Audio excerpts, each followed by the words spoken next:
représentant de son Excellence l'ambassadeur du Japon en Tunisie, M. Kibota Issei, son Excellence l'ambassadeur de la Tunisie au Japon, M. Mohamed Lomi, le vice-ministre du territoire, de l'infrastructure, du transport et du tourisme au Japon, M. Iwa Shijiki,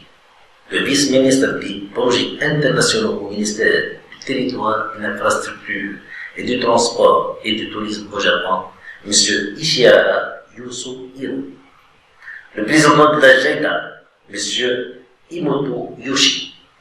cher représentant de la JICA, cher représentant de la BAD,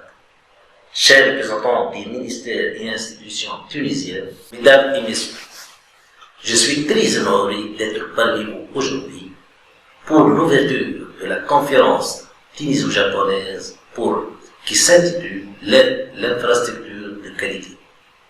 Je remercie vivement tous ceux qui ont contribué à son organisation en souhaitant que les échanges aujourd'hui seront bénéfiques et créeront des nouvelles perspectives entre la Tunisie et le Japon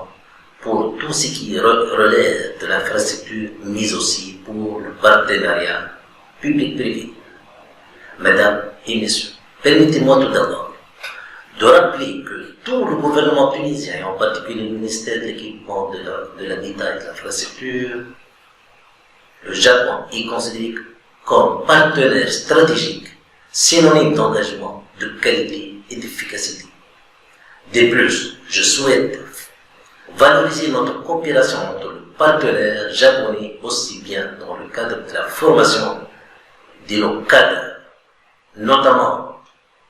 en matière d'infrastructure et d'entretien des ouvrages, que dans le financement des projets tels que le pont de Radès, la Goulette, l'autoroute transmaghrébine et l'autoroute Guelmsmedine et surtout la protection de la ville de Tunis, la capitale ouest, contre les inondations. Mesdames et messieurs, aujourd'hui le gouvernement tunisien considère que le partenariat public-privé comme un moyen efficace de mettre en œuvre de nouvelles alliances afin de réaliser des grands projets, surtout au vu de la position stratégique de la Tunisie ayant l'avantage d'accéder facilement à plusieurs marchés en Afrique.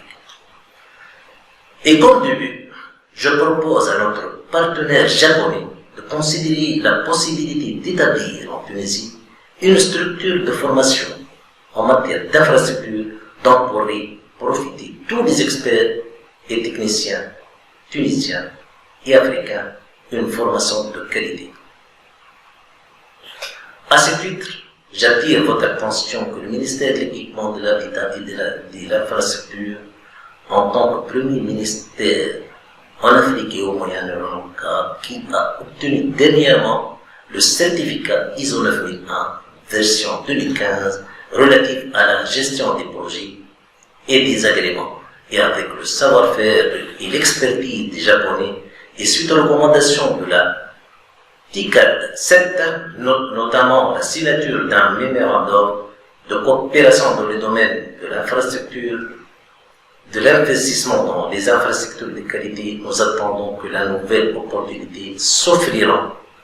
à la veille de la TICAD 8 qui se tiendra en Tunisie en 2022. C'est d'ailleurs une bonne occasion aujourd'hui de s'échanger nos savoirs et expériences pour mieux exploiter les opportunités des projets d'infrastructure et de développement urbain orientés vers le futur. Honorable partenaire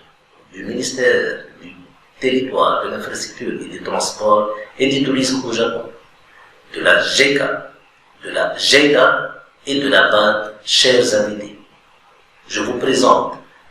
à tous mes encouragements et de vous remercier pour votre attention en attendant d'autres occasions de nous rencontrer dans un contexte sanitaire plus adéquat et présentiel. Je vous souhaite plein de succès dans vos travaux. Merci à vous.